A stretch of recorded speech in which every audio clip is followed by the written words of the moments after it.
पटना के बापू सभागार, जहां पर अब सम्राट चौधरी संबोधित करते हुए नजर आ रहे हैं।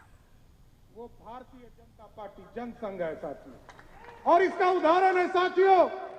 याद कीजिए, कर्पूरी ठाकुर जी को भी कांग्रेस मुक्त बिहार और कांग्रेस मुक्त की शुरुआत जब हुई थी, पहली बार मुख्यमंत्री किसी ने बनाया तो जनसंघ के लोगों ने, श्रद्धेय कैलाशपति मिश्र जी ने बनाया। और 77 में कर्पूरी ठाकुर जी को फिर से मुख्यमंत्री बनाया। और ठीक कहा गिरिराज जी ने, मैं तो हरदम कहते रहता हूं, लालू प्रसाद जी को भी हार में हरदी किसी ने लगाया मुख्यमंत्री बनाने का, वो भाजपा थी और कैलाशपति मिश्र जी थे। लालू जी लंबी लंबी बात करते हैं, 15 साल तक बिहार में शासन चला साथियों, लेकिन कभी उन्होंने आरक्षण दिया नहीं साथियों।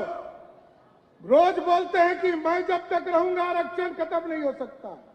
अरे आरक्षण दिया कब था, ये तो बताओ। लालू प्रसाद जी कभी किसी दूसरे को नहीं दे सकते हैं। वो किसको दे सकते हैं? पहला आरक्षण किसको देंगे? श्रीमती राबड़ी देवी को दिया। दूसरा आरक्षण किसको दिया? तेज प्रताप जी को दिया। और तीसरा आरक्षण किसको दिया? तेजस्वी यादव को दिया। और चौथा आरक्षण किसको दिया? यहाँ रामकृपाल यादव जी बैठे हैं। जब इन्होंने लोकसभा में चुनाव हरा दिया तो अपनी बेटी को आरक्षण देकर राज्यसभा भेज दिया। यही है आरक्षण का फॉर्मूला। तो बिहार की जनता बड़ा स्पष्ट जानती है। और आदरणीय जगत प्रकाश नड्डा जी तो इसी बिहार की धरती पर जन्मे और एक एक व्यक्ति को पहचानते हैं साथियों।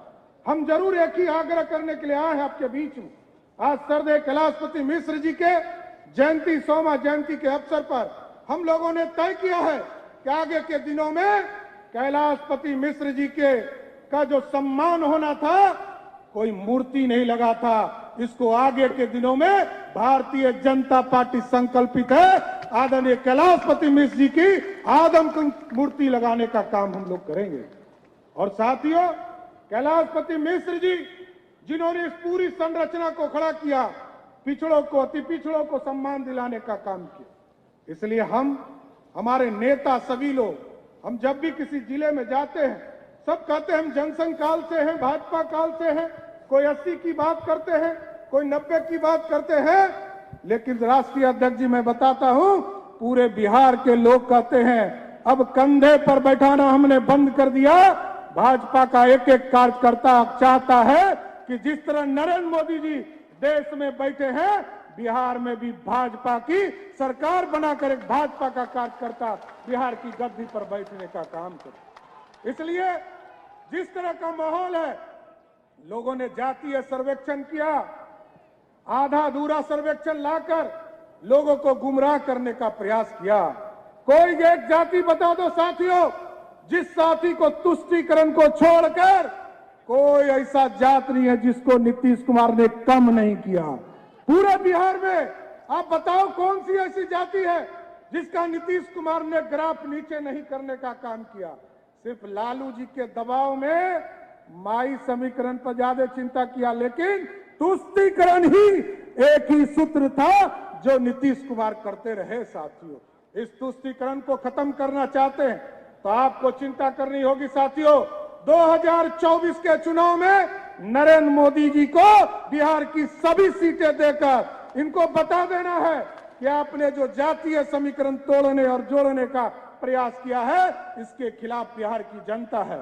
और 2025 में, क्योंकि ये नींव है, यदि 40 की 40 सीट आपने 2024 के चुनाव में जिताया तो बिहार की जनता फिर 2025 में भाजपा की सरकार बनाने का काम करेगी साथियों। इसके साथ साथ हम जरूर, पूरी भारतीय जनता पार्टी चाहती है कि जिस तरह हम लोगों ने कैलाशपति मिश्र जी, जिनके नेतृत्व में पूरा बिहार भाजपा बढ़ता रहा, जिनके नेतृत्व में जनसंघ पूरी तरह एकजुट होता रहा, और जिस तरह कर्पूरी ठाकुर जी को उन्होंने मुख्यमंत्री बनाया था, आज 100वां जयंती हम कैलाशपति मिश्र जी का आज यहां मना रहे हैं।